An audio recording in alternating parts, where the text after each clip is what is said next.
Hello and welcome tonight to the Ashland Planning Board meeting, July 9th of 2020. Tonight we are under state orders due to the COVID-19 emergency order and hosting this planning board via Zoom. Tonight, if you are watching from at home and you would like to call into this meeting, the number is 929-205-6099. Meeting ID is 823-1658-0858, and the password to get into the meeting is 122580. So thank you all for joining tonight. We have two items on the agenda. The first is the continuance of the requested modification at Whittemore Estates. The applicant, represented by his engineer and attorney tonight, will be continuing the matter and presenting a compare and contrast grading plan, as well as touching on some points regarding the development of the HOA homeowner association, which is being proposed in this timely manner. The second agenda item tonight is concerning the modification of a previously approved scenic roads permit at the location or in the location or vicinity, I would say, of 433 Chestnut Street, also known as the Henry Warren House. So with that, I am going to introduce the first item on tonight's agenda, which is Whittemore Estates. I am handing it off to George Connors, who I would welcome to the meeting for the presentation and update.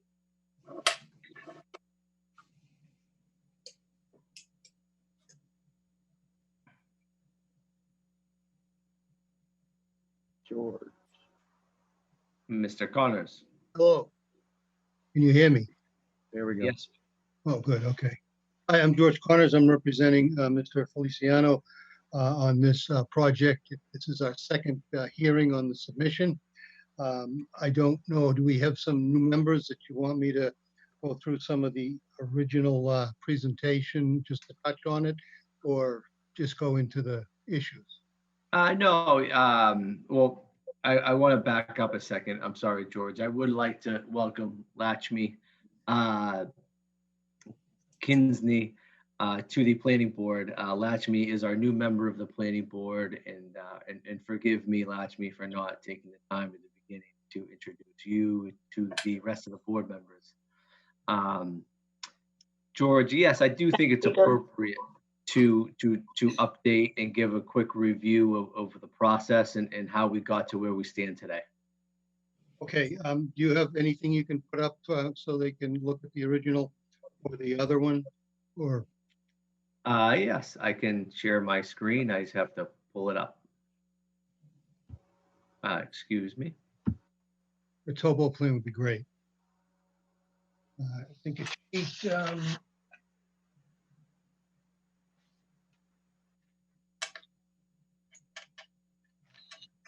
I'm having a little trouble. It says I disabled the ability to share a screen. So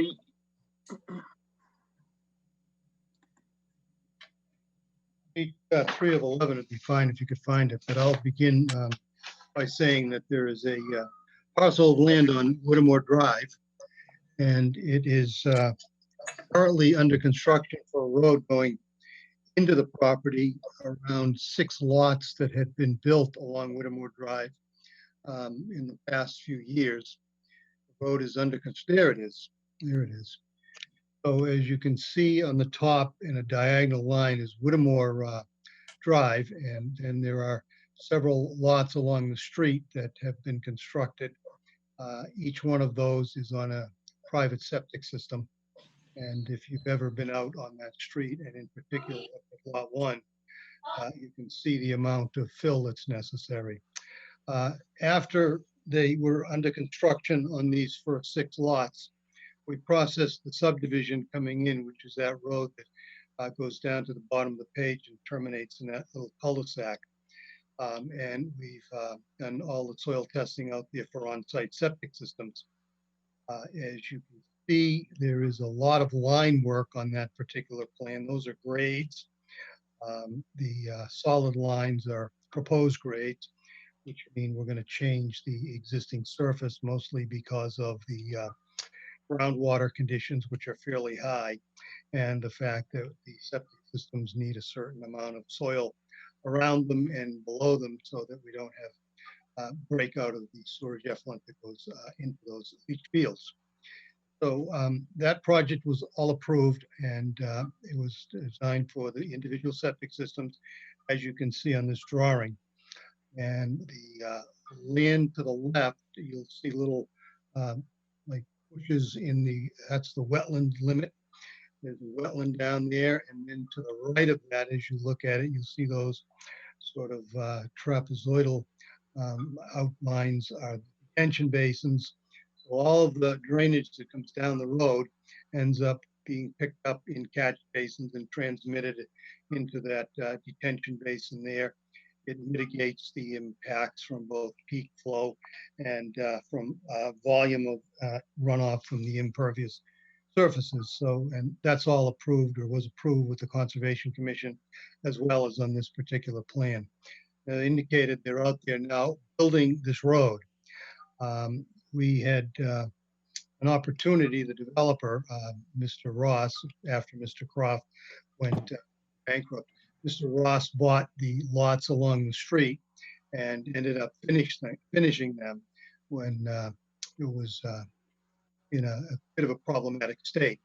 And at that particular point in time, there was a piece of land down below this that was owned by Mr. Brendan. And they tried to acquire that land so that they could connect into sewer on Brogden Road. It's not shown in this drawing, it's shown on the new subdivision modification that's been submitted. But if you, let's just leave it here, Peter, for a second. If you follow the line between lots 10 and 11, that seems to go down diagonally towards the bottom of the parcel, yeah, right there, that's where our sewer would go. Then it would travel down to the left on that drawing and into where the stone wall is and out onto land of the former Mr. Brendan. Now there are two houses in that area built as an extension to Brogden Road from that subdivision that's below it. And they've extended municipal sewer into that little cul-de-sac that they built, and we would tie into that. Unable to acquire the property, they were able, my clients were able to acquire a 10-foot sewer and water easement that would allow for this particular project as shown to connect into the municipal sewer. And that would have been technically by need of a pumping system because the grades fall down towards the wetland you can see at the bottom, and then they rise up towards Brogden Road at some point. So you basically have a big loop that goes down low and then rises up again for a sewer line. And we proposed a pressure sewer with individual pumps on each one of these houses. We extended this cul-de-sac about 90 feet, and there is one more lot in this, and that was the diagram that was the comparison diagram that we sent just a week or two ago for you. It shows in particular about 60,000 square feet of less land disturbance over this site as a result of not having to put in septic systems. Yeah, that's it there, Peter. You can see these kind of a curvy line around the houses. That would be a tree line that could remain because there's no septic system. If you compare and contrast the two plans, there were septic systems, for example, on lots 12, 13, and 14 up on the hill where those little squares are. Those are test pits. And there were septic systems on 7, 8, and 9 behind the houses, again, where those little squares are, there were test pits. And that area there between the houses and the detention basin with that squiggly line would be a tree line that could remain. So that was the sort of the difference. Now the system, the sewer system that's being proposed is what's called an E1 system. They're in use all over the country, have been for 30, 40 years. You can pump multiple discharges from houses into them, into a common force main. That common force main would run down each side of the proposed Burnham Circle, not in the town right of way. They'd be private easements for the sewer. And then they would connect and run down behind lot 10 and 11, and then through to Brogden Road with a 2-inch pipe, maybe 1.5 inches. We'd have to do the actual hydraulics calculations to size these pumps in a little bit in the future. We had met with the planning board technical review sometime just before, I think, the COVID shut us down. And we discussed this in detail at that particular point in time. There was a question of the capacity of the Brogden Road subdivision pump station, which is not on Brogden Road. It's on another road a little bit further down. Its capacity to take these 7 or 8 houses. And in particular, its capacity during peak flow, which generally is in the morning when people are getting up and getting ready to leave. We have proposed a review of that. Mr. Feliciano had sent a $3,000 check to the town for that review. The subdivision plans were then submitted, and we're kind of waiting for that review on that pump station. In addition, we're waiting for the review from your consulting engineers on the subdivision extension design. I can tell you that the detention basin is only increased in width by a few feet, maybe as much as 4, because of the additional impervious surfaces, but also because there's more land that would be left undisturbed for infiltration of rainwater and things of that nature. And then there was some questions on the homeowners association. We had prepared a draft homeowners association for the individual homeowners, lots 7 through 14, to own the sewer system and maintain it themselves. We also sent a copy of Mass General Laws, section, Chapter 83, Section 3A, that does allow for the town to go in and be reimbursed for any emergency work they would do on that. We've discussed having a escrow account for any emergency work that would be required, regular maintenance, and any replacement over time. And we contacted several different contractors, including the distributor for the E1 system, FR Mahoney, and as well the Northborough Septic Company, who handles a lot of these types of installations and repairs septic systems. And both of them are willing to give us a contract and for emergency service and any replacement stuff that goes on. Although I will say these pumps are nearly indestructible. They last as long as septic systems do, which is anywhere from 20 to 30 years. If indeed there is a issue at the pump station, we can throttle back the discharge of this particular subdivision, such that we do not energize any of the electric system for the pumps, and during whatever the peak period is, so that, let's say that at 11 o'clock in the morning, when all the peak flows have made it down there and it's subsided, we can then discharge through this system up until, again, dinner time, and can set up whatever it is based on the flows at the pump station, which again, we're waiting for that review. So I'm willing to respond to any questions, comments, and suggestions on this. I will say that Peter had asked for a zoning opinion, and I had finished that today and emailed it over to you for your information. I don't expect you to have read that or be able to respond to it at this particular time. But other than that, let me answer any questions or comments or. I have a question. Are lots 1 through 6 on septic, or are they on town? They're on septic systems. If you actually drove down the road, you can see some of the amount of fill, which is also a picture that I sent with my letter of June 29th. But that lot on the right, is lot two. I think there's lot two. I actually think there's a lot one in this too. Just to the right of that. That lot has an enormous amount of fill and a large retaining wall at it. And it kind of gives you the idea of what you need to do to work on this site for septic systems. I encourage you to take a ride by and see that. Helpful, I think. Yeah, I've seen them. Yeah. George, I have one question.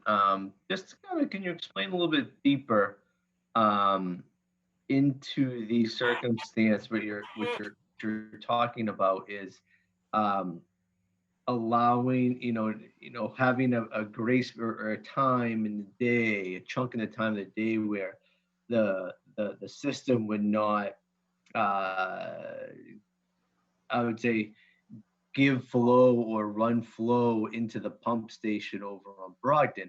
Now, would that entail, just for everyone's kind of knowledge, a holding tank? Yes, yes. How does that, can you explain a little bit more of how that works and how from a fundamental standpoint, that would work during the day? And I just want to update the board. Mr. Connors did submit a letter, a legal opinion. It was obviously it was submitted today, so it didn't make it on the docket. However, I have sent that legal opinion to our town council. And when she does reply, I'll forward her legal opinion to the board members. And I would say tomorrow I will forward the board and post online Mr. Connor's legal opinion that was submitted today. Okay, did we ever hear from DPW? Because I think I remember the issue was they wanted 20 feet easement. So the legal opinion, it touches on that subject, Dale. Our regulations and our bylaws call for all easements to be at least 30 feet wide. The easement in this case, which is on private property, is a 10-foot wide easement. And so the DPW was forwarded the legal opinion that came in today. However, that conversation is yet to take place regarding the legality of the 30-foot easement versus the 10-foot easement. If a easement is granted to the town, it's within our subdivision regulations, from my standpoint, that the town does require a 30-foot easement. This easement is 10 feet wide on private property, which Mr. Connors is stating that because it's on private property and it's a private easement, it can be a width of 10 feet. And is that an issue if DPW has to come in and do something in an emergency or? So in emergency, Mr. Connors has laid out that the homeowners association, which is created, which would be different from the stormwater association, the homeowner association, which is going to encompass the 6 house lots that are on Whittemore. This separate sewer homeowner association, we'll call it, would have to be responsible. And they're what Mr. Connors is stating is they're going to have a private contract with a private company to maintain their quote unquote private system. If in the event the DPW has to go into this easement, what Mr. Connors is stating is the town has the ability to bill the homeowner association for the work that the town would have to do in the case of an emergency. Yeah, I understand. I understand that. I'm just saying the DPW, the town wants a 30-foot easement for some reason, and if it's only 10, is that going to be a issue if at some point DPW had to go in there in an emergency because the emergency guys? Yeah, it's an issue. Yes, 100%. It's an issue because the town wants 30 and there's only 10. Yeah, there's a gap. They had an emergency and their emergency people couldn't make it because they're full up with other emergencies or whatever, and the town had to come in, and it's only a 10-foot easement. Is how that's why I think we were waiting to hear from DPW. And DPW is still, going to weigh in, and what really kickstarts this conversation is the legal letter which we received today. Okay. So are we gonna continue this? We're going to continue this, but I wanted to have George explain, where we stand tonight, Okay. and give us an update, and for the board to understand the compare and the contrast regarding the grading and the earth work that has to be done for a subdivision with septics, with a subdivision with a private sewer. Other than that, there's no other updates because the letter was submitted today. All right. So, We need more information, I think. Correct.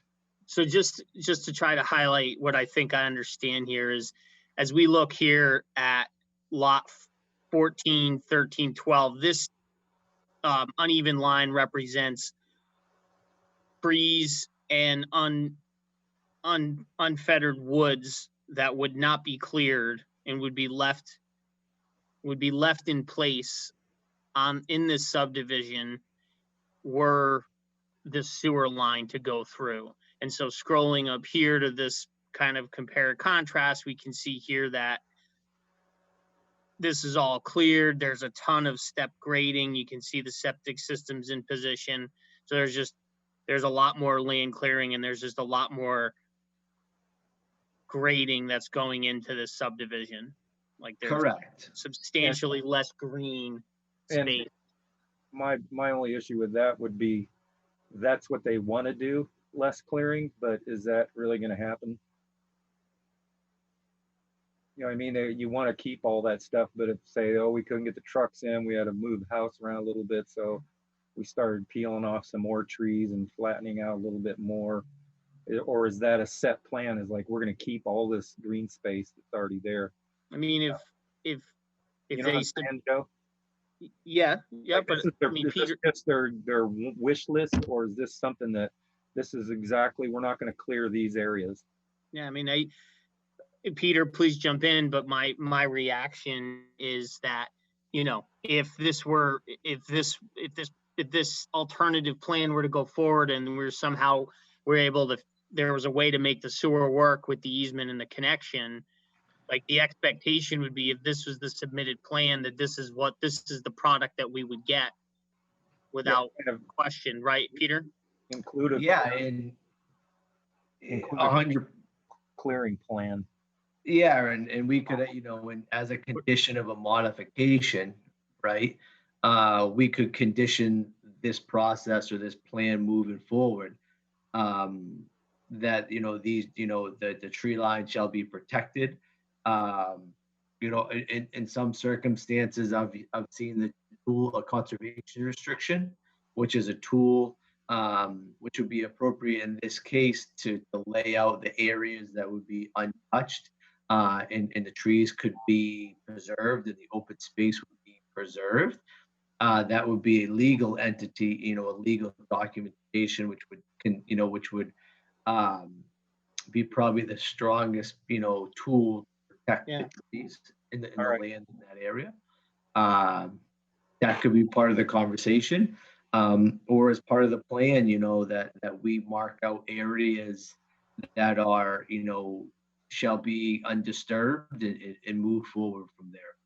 George, I don't know if you want to reply to any comments that were just made as the attorney and engineer on the plan. Well, I think from a practical standpoint, I'd like to point out two things. One, the land behind 14 and 13A on that plan, I believe is town forest land or town-owned land. So I think it's important that that be understood with respect to amount of clearing, whether that's valid point or not. It's an actual fact.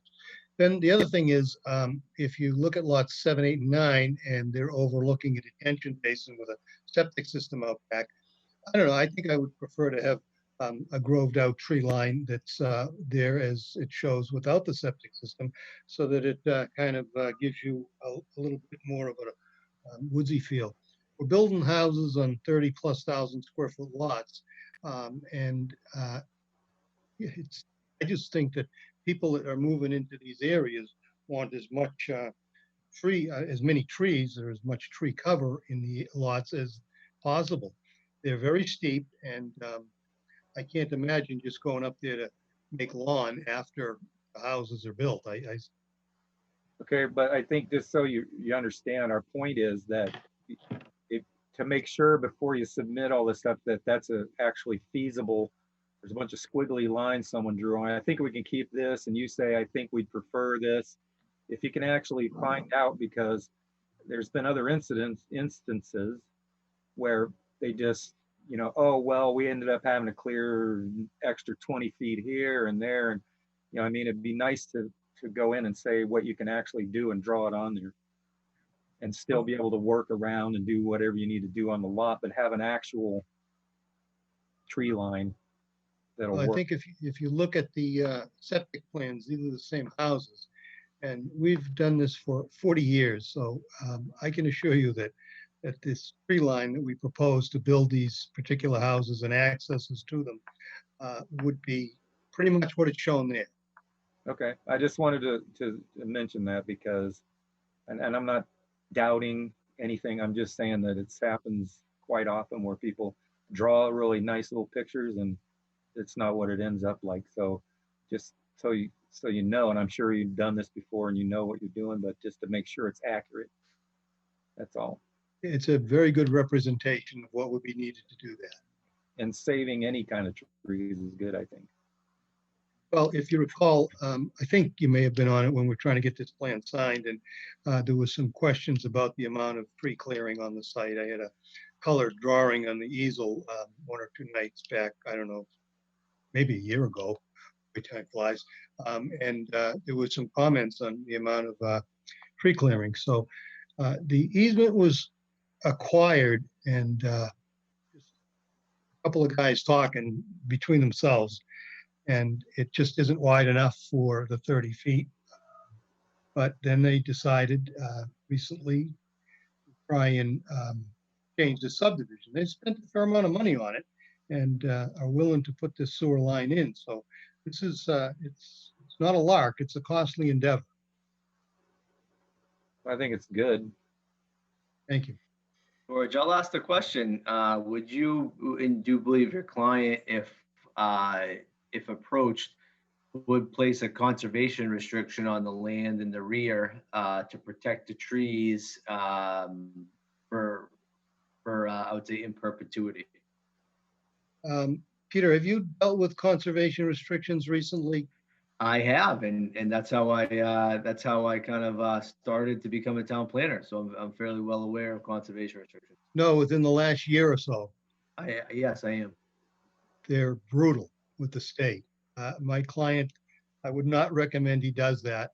I would recommend some sort of a local restriction, easement type or no cut easement, as opposed to a conservation restriction. Because there's a couple things with it. It's a long and very big process, and it has to be partially submitted to the DHCD. I'm sorry, the Executive Office of Environmental Affairs, with the town identifying the practical aspects of the open space to be retained and preserved. It's a very complex process. If you want to talk to somebody about it, Karen Sherman in Holliston would be a good contact. Other than that, I think I could talk the client into the local restriction. A local restriction that could be added to this plan. Yeah, and a document that goes with it to be recorded. Okay. Okay. So at this point, I think, we've talked about the plan, and I think probably this is as far as we can go tonight. So at this point, does Joe, Latchme, Dale, do you have any questions or concerns? Nope. No, No, I mean, We'll get it at the next when we have all the paperwork and everything. Okay. So at this point, I did receive the legal letter. It will be sent out to the board. It has been sent out to legal counsel for her review. And then the other elements of the process is that, our engineering company is still looking at it to figure out if this is plausible. So at this point, I will open up the public comment. I see there's a few people. At first, I would like to call on Vivian Williams, who has her hand raised. Hi, how are you? I'm Vivian Williams. I just wanted to introduce myself mainly to Lakshmi. Just very briefly, I wanted to just let you know that Peter had mentioned that there is an existing HOA. I live at 34 Whittemore Drive, which is former Lot 2 on the frontage lots. We have an HOA which upholds stormwater management for this very complex, wet area. And we are responsible by conservation to take care of these basins and areas due to the pitch and the water, which drains down this property towards this beaver pond. And I just wanted to let you know that we will eventually have the new families that move in on this lot will be part of our stormwater HOA, and we're just very invested in upholding our duties to ensure that the stormwater is managed properly. The other comment I just wanted to make, just based on George's two last points, he mentioned that open space area near lots 13 and 14. Just to be clear, that's a meadow, so there are no trees there. So the only tree line would be those in the lots 13, 14, etc. So I just wanted to point that out. And then the other comment I just had living here is that there's those squiggly tree lot lines in lot 8 and 9. Those areas have already been cleared. There's just a dotting of trees that remain. So thank you, Peter, for bringing up the ideas about clearance. So Vivian, you're saying that this piece, can you see my mouse? Yes, I can. So you're saying this portion, which is represented as trees, has already been cleared? Except for a little spot in lot 8, lots 7 and 9 are cleared with a dotting of trees along the retention basin. And then in 13, 12, 13, and 14, it has not been cleared yet. However, when we were talking about that open space owned by the town, just to clarify, there are no trees on that land. It's only in lots 12, 13, and 14. So you're saying this space that's owned by the town behind 13, 14 here that I'm circling with my mouse, you're saying that's an open meadow? Correct. Okay. So thank you for your time and consideration. Thank you, Vivian. Thank you, Vivian. Thank you, So- Vivian. So what's being represented in this comparative drawing as wooded has already been cleared. Is that accurate, Mr.? I don't know that. When I looked at this a while back, I don't remember when, that had not been cleared. I think that was before they began the road. I haven't walked down there since. I certainly will in the next couple of days. I can shoot you a photo, Peter, tomorrow morning. Yeah, that would be Yeah. great. I mean, And- so I'm just going to jump out here. Like, if that's the case, and I mean, I think maybe that this moves towards maybe some kind of tree planting or some kind of remediation for that zone. If we're going this way to try to preserve trees and woods, and it's already been cleared, then I don't know. That's fine. No, I think that's fine. Again, I just want to point out an accurate representation of what trees are going to be there will be good. Okay. Thank All you, right. Vivian. Thank you.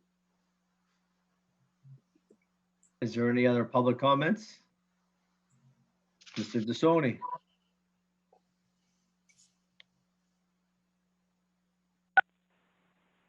Okay, I just wanted to jump on the that last thing about the trees. Now, if those trees have been cleared, won't that have to come up as another site plan design review to come up in front to say that's an update because the trees got cleared? That would be my only question. No, Mark, this is a subdivision, so it's a different type of a permitting well, it's the same planning board permitting it's a different permit within the planning board process, I would say. So this application, the modification to the approved definitive subdivision falls under the subdivision bylaws. And so there's no site plan approval process in this case. It's a subdivision process. And so this is a modification of a previously approved subdivision, which actually dates back to 2016.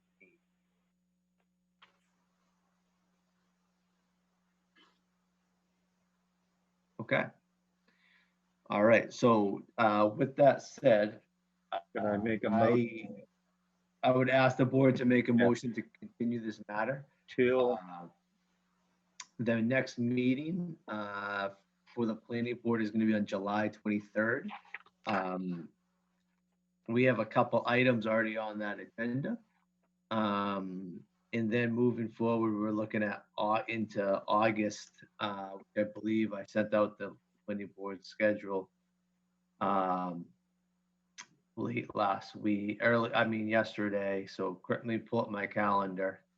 That the planning board meeting in August is going to be August 13th. I would hope to be able to get answers back as soon as possible with the zoning letter. However, please note I will not be in attendance on the July meeting. So we could continue this. George, do you have any, obviously, do you have any input on when you would like to continue this matter to? Well, I think the client would like to do it earlier than later, but I do not believe we're going to have the responses back in time for us to get responses to the review and back in time for the 23rd. So that plus that you're not going to be there, I would suggest 8/13 is the better one. Okay. what time? So we could put this, I would say 7:45, Dale. There's going to be a update presentation by MAPC on our downtown zoning study, which I have penciled in already at 7:15. So we could put this on at 7:45. So if I make a motion to continue this till August 13th at 7:45, Seconded. all in favor, take a vote. Dale Buchanan, aye. Joe Rubertone, aye. Lakshmi, you're on mute. Lakshmi Krishnan, hi, sorry about that. Okay, so that passes 3-0-0. Okay. So George, we'll work together and I'll update the board as items come in on this matter. Thank you very much. Thank you. Thank you. Thank you.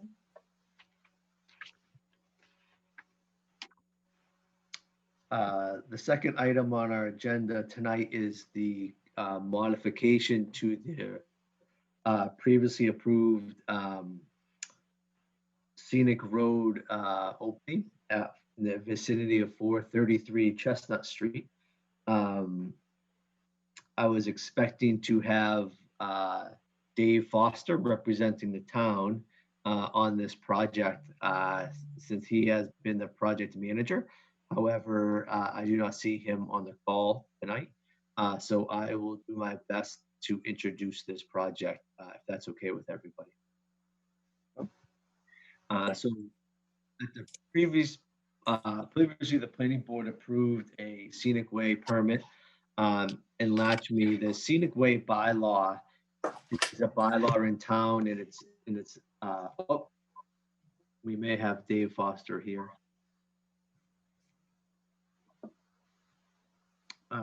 So the Scenic Way bylaw is a process, and it's actually a state statute which protects trees that are within along scenic ways that are within the public right of way. Also, the Scenic Way bylaw protects stone walls or historical stone walls that obviously crisscross across Massachusetts and New England, and also here in Ashland. And so, with that said, this application came forth a couple of months ago, probably back in February. Right now, the town is selling 433 Chestnut Street for redevelopment. into a residential property, and there's a barn in the back of the lot. And so the town is working to, which actually the barn belongs to Framingham State College.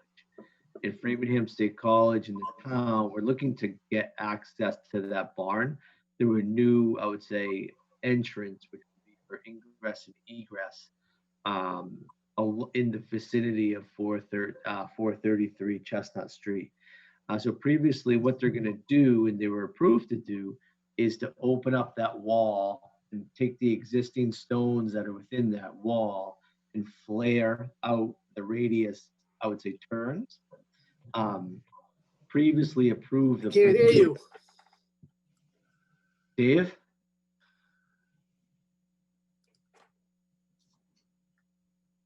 Continue, Pete. That's okay. So previously approved, the planning board approved a crushed stone gravel way of 12 feet wide from side to side. It's come to the attention of the town and the other parties involved that they are looking to make it a, instead of having a 12 feet. I'm on, stop. Okay. I can't unmute myself here. I hear you. I can't understand why. Well, you were unmuted there for a second. Here, hold on. Yeah. Let's go ahead. How about now? You're I on. don't know if anybody hears me yet. We can Yeah. hear you. We can hear you.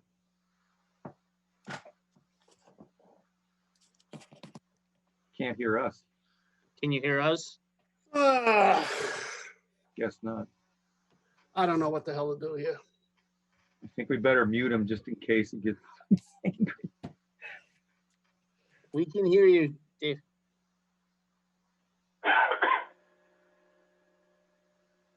Okay, well, continue, Pete. You were saying originally it was approved for 12 feet. Now they want 20 feet. Correct. So the trucks, they can accommodate larger trucks. Yeah. And I'm just going to put myself on mute. I have Dave's cell phone number so I can call him directly. I'm just going to mute myself. Okay. did we opened the public hearing, right? Yeah.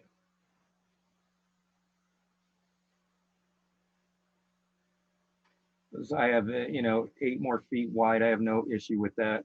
If you go over and look at the area, Yeah, we should wait. We should wait till. Right.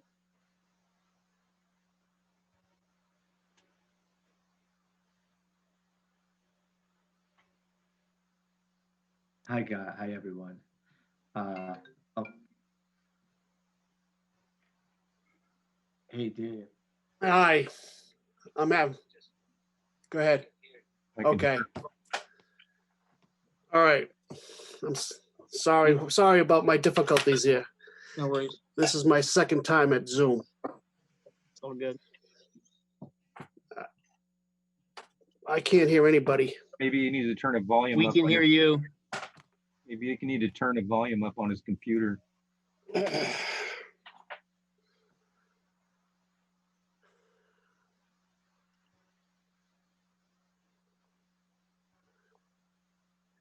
All right. Hello. We can hear Dave. you. Yes. Oh, you can hear me. Thank Yes, you. we can. Yeah. All right. I can't hear anybody. I don't know why, but we're trying to. The reason for the change is that when I first started with a driveway to me was just for cars, 12 feet, and I was premature in trying to get us jump on this so that we do the closing on the house. And when I started to do the 12 feet, the Framingham State people came out and told me about the fact that there are commercial vehicles that go in there. The commercial vehicles that do go to the back, to the barn, dropping off sand, dropping off the huge green containers that they use for their trash for the facilities. So that then from the 8 feet, from the 12 feet, they asked if I could extend that to 20 feet. So that's why the extension has been asked for. It's pretty much that I was trying to be proactive and trying to get this thing done in a early situation, and it came back to bite me a little bit. So that is the request for the extra 8 feet is for a safety issue. It's for a safety issue so that those trucks, and there's not a lot of them, but they are bigger trucks to make it through the site. Can you hear us Can't yet? hear anybody, so I don't know what the heck to do here. Well, I don't know. I have a question. It's not going to affect any of those trees, right? Can someone communicate to him that maybe his Yeah. volume's down on his computer or something? I'm gonna text them.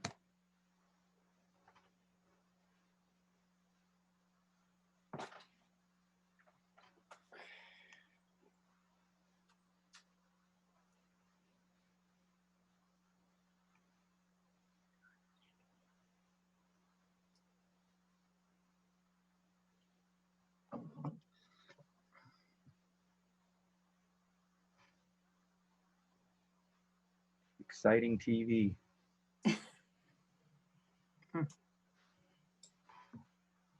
Someone's gonna get a lesson in Zoom tomorrow.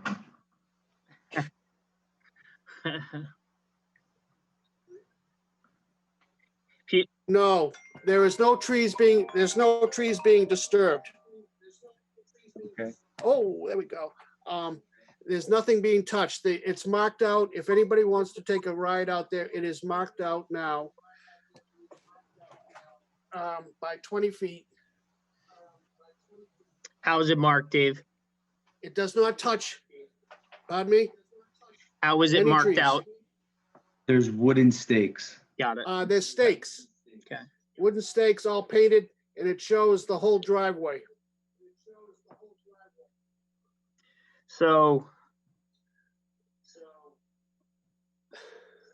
this is the existing, Right? this is the existing driveway, Oh, right? right. That's correct. And where is this new driveway gonna go? Keep To the going left. to the left. To the left.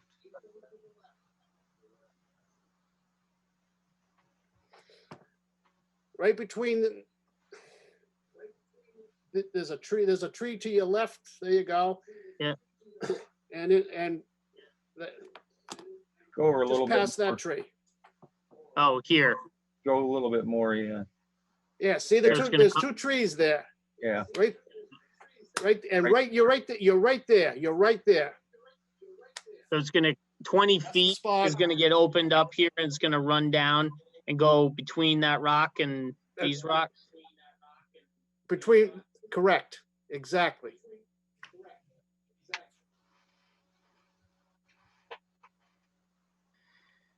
Like I said, I don't really have an issue with that. Extra 8 feet. It's not, I mean, it's not an extra, I mean, that's a big cut, 20 feet here. I Pardon mean, me? I guess I'll drive out there and take a look at the stakes, but 20 feet has gotta be most of the way between these 2 trees. No. No, No, it's not. You'll as you go out there, you'll see it. And then what we'll do is no rocks are gonna be leaving the site. They will just be flared in to access the road.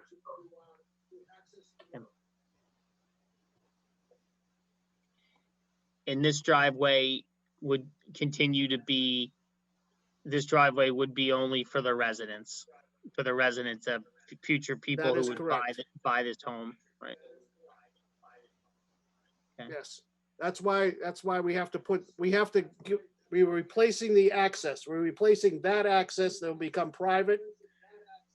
And it goes back to the bond for the Facilities Department of Framingham State. So how wide is that driveway right now? 36 to 38 feet. It's wide, yeah. So it's, So and that would be from this point to this point, you're saying, from here Correct. to there, yeah. That's the widest, that is the widest section, and then it gets a little narrower down towards the back. and so on the new one, the driveway is going to be 20 feet at the widest spot, and the driveway will be a little bit narrower than that, right? It's just 20 feet is the width all the way straight down. Okay, and you're saying this driveway is gonna fit between that rock and this rock and then curl around here? That is correct. Got it. And so when you're talking about it coming up and the rocks flaring out, those rocks will flare out, but the driveway will just be straight. No, they'll have a curve to them. Because like on this one here, so is it going to be wide? Is the driveway 20 feet and the opening's wider? No, I think he's saying the opening. 20 and the feet, whole thing's period. 20 feet, yeah. I'm just saying if it flares out, I mean, it's got to either be wider or narrower than where the rocks are. I think what, did you mean that the it'll rocks just- are gonna trail down the driveway inward? Yeah, that- Yes, it just flares out inward, Mhm. inward, and that's it. It goes 20 feet. Joe, the goal is when you flare the rocks out, and actually I've done this in another community, you take the rocks that are within the existing stone wall, you reuse them and you flare them out. You try to make it look as natural as possible. Obviously, I think that's what Dave's trying to explain, that what he's trying to do here. And then make the gravel pathway down to the access point, which would be the garage in the back. That would be kind of a 20-foot wide gravel path for the trucks to go in and out of, I would say. There'll be no asphalt, there'll be no anything of that nature. This will all be, like I said, gravel, and then also material that's, I would say, that is recycled from the site. Okay, so then it'll just be 8 feet less that people can park to walk their dogs, right? That's one way to think.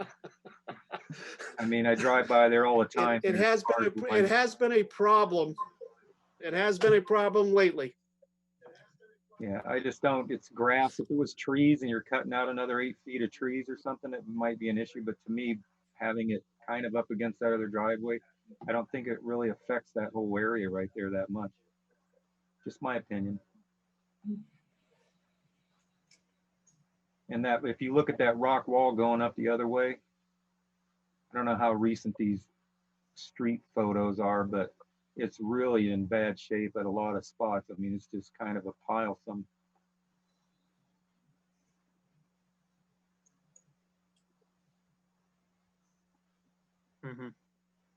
I wouldn't, you know, I mean, if someone said that's a wall.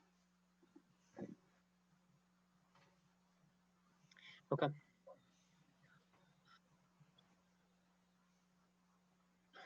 I mean, That tree still there, or they cut that? Looks like a dead tree. this one, The tree is this.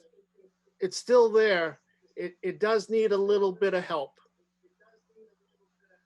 yeah, I just wonder if that was one of the Eversource ones that they that's were. probably being kind, Dave. It needs Yeah. a little help, yeah. Probably being a little kind. Yep. It's a miracle grow. Anyway. Just didn't know if that was one of the ones that Eversource was gonna cut out of there or not, dead.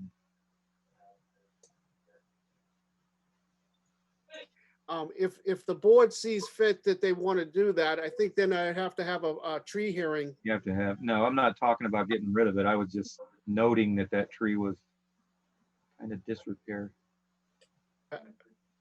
Little disrepair, yes. So, okay.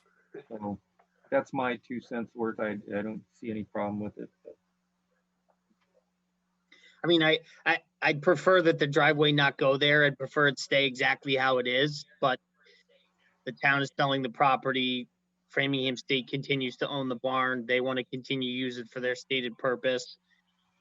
I understand the need to separate the uses from future owners of the property and occupants of the house from the, commercial activities of Framingham State in this barn. So like, I would obviously prefer there not be an additional gravel road there, but this is what it is. And I think doing what we can do to minimize it, that's my 2 cents.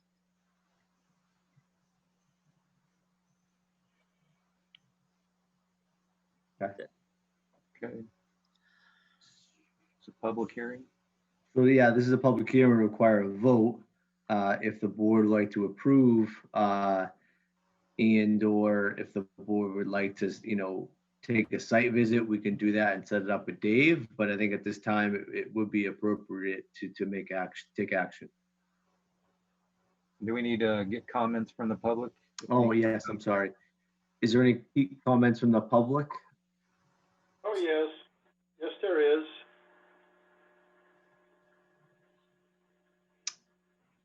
Yes, there is. Can you hear me? Mark? Hear you, Mark. Go ahead. Yes. Whoever's doing the hosting, can you get it back up to the driveway entrance? Because I got questions there.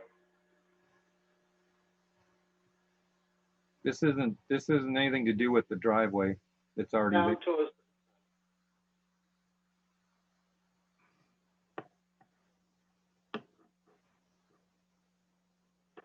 that's right in front of it, like you had Dave tried to describe the curvature.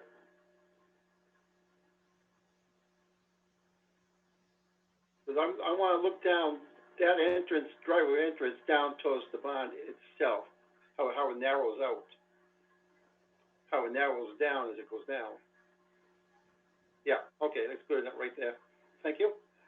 Now, I'm thinking that to the narrow part and those rocks out to the left, is that going to be cleared out for the machines to take a U-turn and then retrace where they came from, or where they're going to exit from? No. That's one question. I got another one after. And the other one would be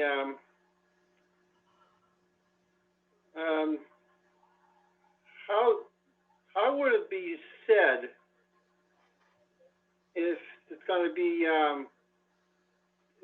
so? Framingham State got to say on this driveway that they want to have it designed a certain way, or is this going to be through the town?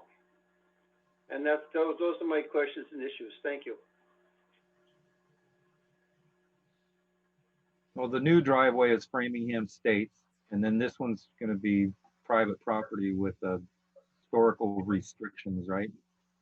Correct. So 433 Chestnut Street is a historical house, and there's historical restrictions that have been placed upon that house through the select board. With that said, the house will be sold to a private entity and then redeveloped with those historical restrictions. The barn in the back will remain property of Framingham State. And Framingham State would use the new ingress and egress through the opening to access the barn and to access the fields with maintenance and equipment. There would be no U-turns. There would be no trucks turning around as was suggested, because that easement, if this is moves through the process, the easement that is currently there would be extinguished by the private property owner and Framingham State. So you're separating the two properties with two separate driveways, and making it a little bit more clean, or cleaner, I would say, concerning private property in the property that Framingham State owns and would like to continue to maintain. I believe that answers your question, Mark. And then I just had a quick. And the other thing, one quick, I'll be done after this. It was said earlier that there's going to be some sort of trucks or equipment, vehicles be used on it. Yes. He said trash removal and equipment and taking equipment in and out. Titles.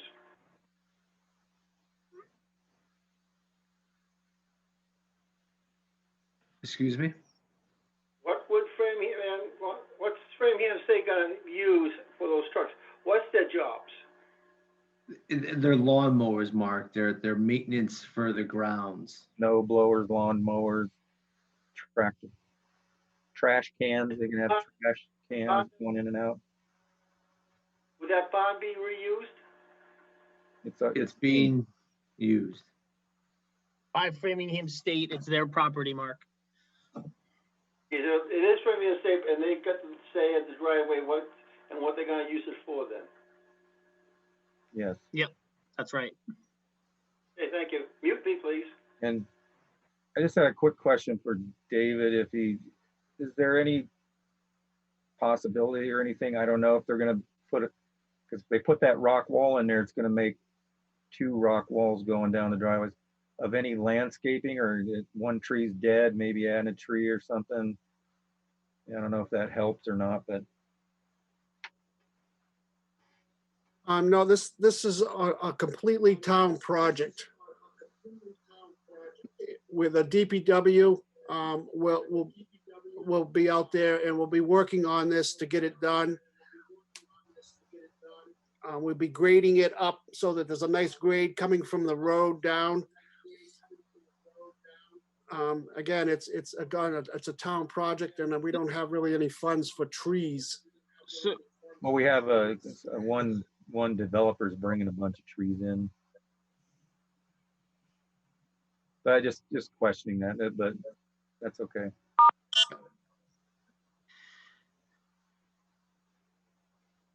so just one question with that comment. You're saying DPW is gonna put this gravel driveway in? Yeah, we'll be working with the guys that are doing this. Okay, I thought, It's a town project. So we'll be on site for probably, I think we've been told about 8 days. okay. All right. So I just have a question. So if the private owner who moves in buys the property, if they want the driveway moved in the future, they'll have to work with Framingham State then? It won't be a town issue? No. Okay. That's not their property. The new driveway is going on Framingham State property. And then the house is under historic restrictions with all kinds. It's a pretty big deal to change any of that, I think. So Right. the property line, Lakshmi, runs like somewhere along here and then runs somewhere up along here. Right. So I'm just worried if they're worried about noise pollution or all these trucks moving close to their property. Can they ever request to move the second driveway that's being used by Framingham State to move further down? Then it won't be our problem, It would be right? a pre-existing thing. Yeah. To them Oh, buying the home, okay. right? Not only that, but they're not going to move the barn, which is where most of the noise is going to be anyway. So Right, yeah, just getting to and from it, I don't think that would be an issue. right. Yeah. And the barn is used for storage of maintenance equipment, such as lawnmowers, facilities, I would say. So I don't see there's too much traffic going in and out. And Right. whoever ends up moving into that Right. house will probably know all this, have to Right. Mhm. know Right. all that before they decide to move in. Okay. Any more public comment? No. No, Well, then should I close the meeting and take a vote? You can just help me along here, so at this point, Dale, you could take action and make a motion to approve as amended the previously approved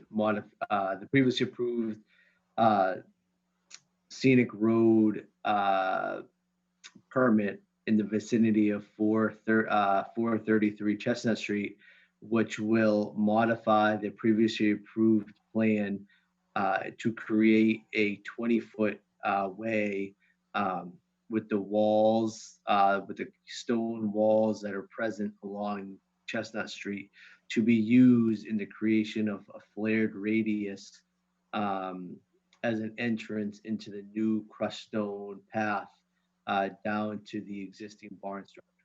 do we have to include all that since it's already been approved, or just say approve the changes to the We're just already. approving the modification and the Okay. changes. Yep, And from a 12-foot to a 20-foot. Okay, and should we close the public hearing first? Yes, please. Move that we close the public hearing on 433 Chestnut Street. Seconded. All in favor? Dale Buchanan, aye. Lakshmi Krishnan, hi. Joe Rubertone, aye. Passes 3-0-0. Peter, was that all right? Yeah. All right, fine. That's the after Preston. Yeah, so Time this would, frame. now you would make a motion to approve. I'll make a motion to approve the modifications to the width of the driveway at 433 Chestnut Street that was previously approved From from 12 12 feet feet to 20 feet, Correct. with all the other conditions remaining. seconded. All in favor, Dale Buchanan, aye. Lakshmi Krishnan, hi. Joe Rubertone, aye. That's, I'm feeding back. That's approved 3-0-0. That passes 3-0-0. Perfect. Well, it wasn't perfect, but it was correct. Okay, We got it. we got it. That's all that counts. You'd think after 4 years I'd be able to get through a motion. All right, so that clears that up. So Dave, we'll move forward. Okay. I just want to give the planning board a quick update on the downtown zoning study. So there was, as I've been kind of mentioning at the previous planning board meetings, the town received a grant from the state to look at the current zoning in the downtown area. I would say back in about October, November, the town contracted with MAPC to actually do the work and the work involved. There was information that went out on the community weekly updates, and it was posted on Facebook, and there was a survey that was done, and it was open to the public for about 3 weeks. And actually we got a really good responses to that survey. At this point, the survey is closed, and MAPC, our consultant, our land use zoning consultant, is going to move forward and take that data and put together a presentation and present it to the board on August 13th. And so I kind of wanted to let everyone know that. They did create a brief memo going over the current zoning and where it stands. And so they're going to take the memo and they're going to take the data that we've collected from the survey, and they'll be presenting that data in next steps forward on August 13th. And then maybe any changes. The next step of the project will be they will make professional suggestions on any changes that they see would help out the town of Ashland in the changes to the downtown district. And then from that, we would decide whether to move forward and make changes or make their suggestions and. Yep. Okay. So from that point on, I think really we'll take that conversation on the 13th, and then, that will create a roadmap, I would say, with public input to move forward to see through any changes or propose any changes within the downtown overlay district, Dale. And I think from my professional standpoint, it's been 5 years since that district and since the AD district and the form-based codes has been implemented, or I was not implemented, but adopted. And I think we've had a couple projects using this process. And I think it's time to look at the code and to say, okay, this is working, this doesn't work. We like this, let's expand on a little bit deeper and try to drill down to make sure that when development occurs, this is what we're actually, this is what we're looking for. And so we can become a little bit more, I would say, specific and drill down into the details of what we like, and then change what we don't like, and to try to, I would say, key into a positive projects, or really kind of lead the way for positive projects to enter the town of Ashland. So just procedurally, Peter, they're going to present to us, they're going to give us their feedback and input. We as a board will, taking into account public input, comments, and everything else, we'll move forward with some, all, or none of what they suggest, right? And then what we push forward then goes before the townspeople for a vote in the fall town meeting. Yes, maybe the fall town meeting, maybe an annual town meeting. Right, maybe in May 21. Got it. It depends on what the process is. This was a $25,000 grant, so it was a lot of money. Yep. We've used a little over half of it to get to the process where we are. In doing that, MAPC, I applied for another grant, and they've granted us $10,000 of their funds to expand the process and to do some more work on the bylaws and the creation of bylaws. And so with this said, we took some state money that we received and we matched it with some MAPC money that we were able to obtain, and we created a $35,000 grant in my eyes. And that is to review the downtown zoning and to look at it. And so from the next meeting not the next meeting, but on August 13th, the board will hear from MAPC. They'll give us a synopsis of from an outsider's point of view, how the board, you really kind of maybe give us a grade, I would say, of what the current zoning is. And then take into the public input that was collected through the survey, and then we can talk about next steps forward. Outcomes. There will be some takeaway points that maybe Joe you'll want for us to drill into and to further expand upon. And there'll be things that obviously I think everyone will want to change to make it a better bylaw for everybody. So it's a process. We're at the beginning of the road here, and what the goal would be to create a better downtown Ashland zoning district.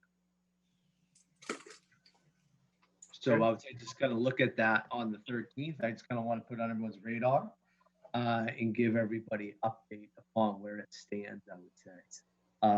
Other elements I can update you on is the town of Ashland is again a housing choice community, which we just received certification for. And so becoming a housing choice community will allow the community, or allow Ashland, opens up Ashland to additional grant funds concerning housing and the development of affordable housing. And so that's it's a program from the state, which is about 4 years old. When it first rolled out almost 3 years ago, maybe it's about 3 years old. When it first rolled out about 3 years ago, Ashland was a community, a housing choice community. And that is all dependent upon the number of housing units the town has created previously in the past 5 years. And so really with the development of Cirrus on the MBTA access road, adding those units to the overall residential unit count within Ashland has put us it really has made us a housing choice community, which opens us up to more grant funding and to do projects and, to do some pretty good work. So I think that's a real feather in the cap of the community. As we always continue to look at housing and housing opportunities within Ashland. And it's really a best practice, I would say. So it's a good thing. It's a very good certification to have from all perspectives, I would say. Cool. And then the only other thing on the agenda tonight would be the minutes from June 11th. Has everybody looked at the minutes? Joe had something to say, or are you just looking at the minutes? I'm just going to be looking at the minutes right now.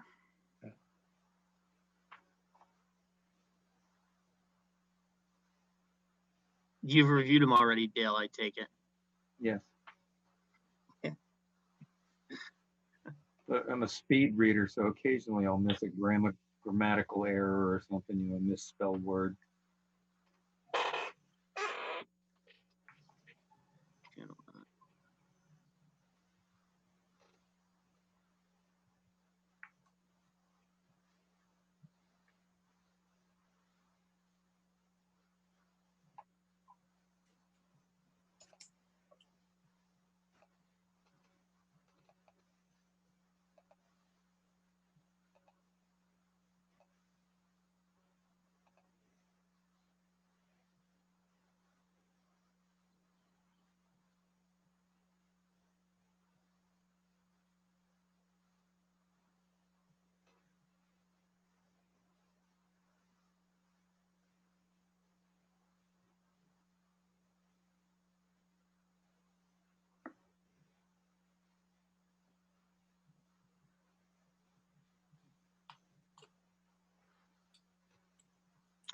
On row 48, Mr. Matchstick reported that Bill Rodenheiser has been proactively watering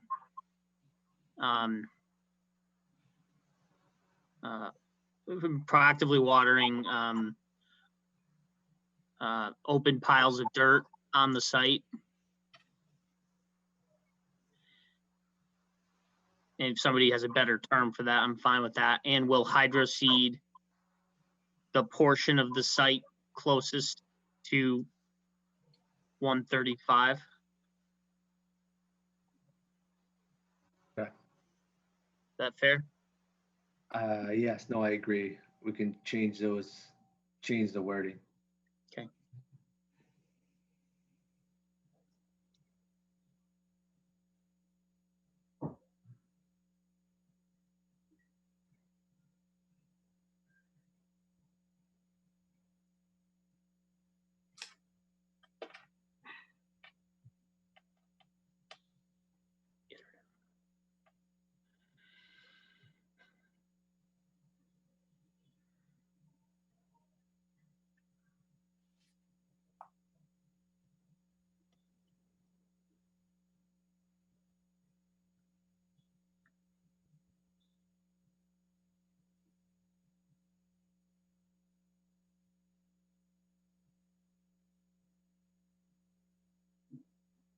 Is there any other comments?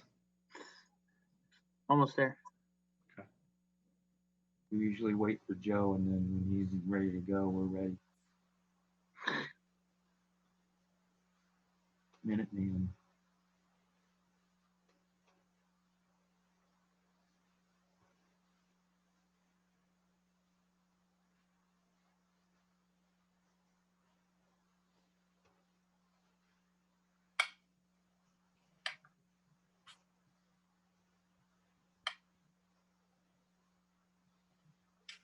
Okay.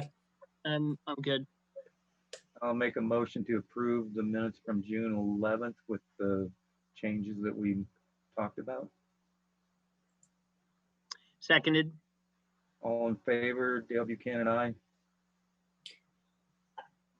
Do I get to put my vote on this? I wasn't there for this meeting. Is it You can still? abstain or you can vote on them. The minutes doesn't matter. Oh, okay. So Lakshmi Krishnan, aye. Joe Rubertone, aye. It passes 3-0-0. All right.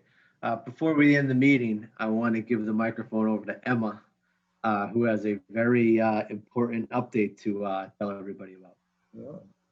Thank you. I just wanted to share with the board and everyone watching on TV at home that the town of Ashland has recently started a COVID-19 rental and mortgage assistance program with the Ashland Affordable Housing Trust and the town.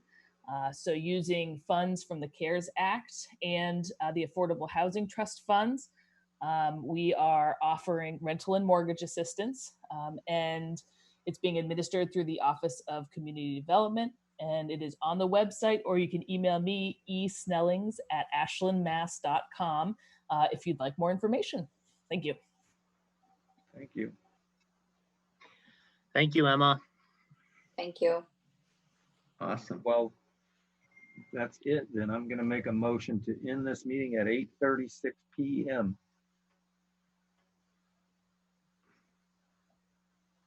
Seconded. Okay, all in favor, Dale Buchanan, aye. Lakshmi Krishnan, I. Joe Rubertone, aye. That passes 3-0, and that concludes our meeting. Lakshmi, welcome to the planning board. Yeah. Thank you. Yes, Thank God you. bless you. Thank you, everyone. And I look forward to meeting you in person. I'll be back in the office next week. If you Okay. want to meet for a cup of coffee, please let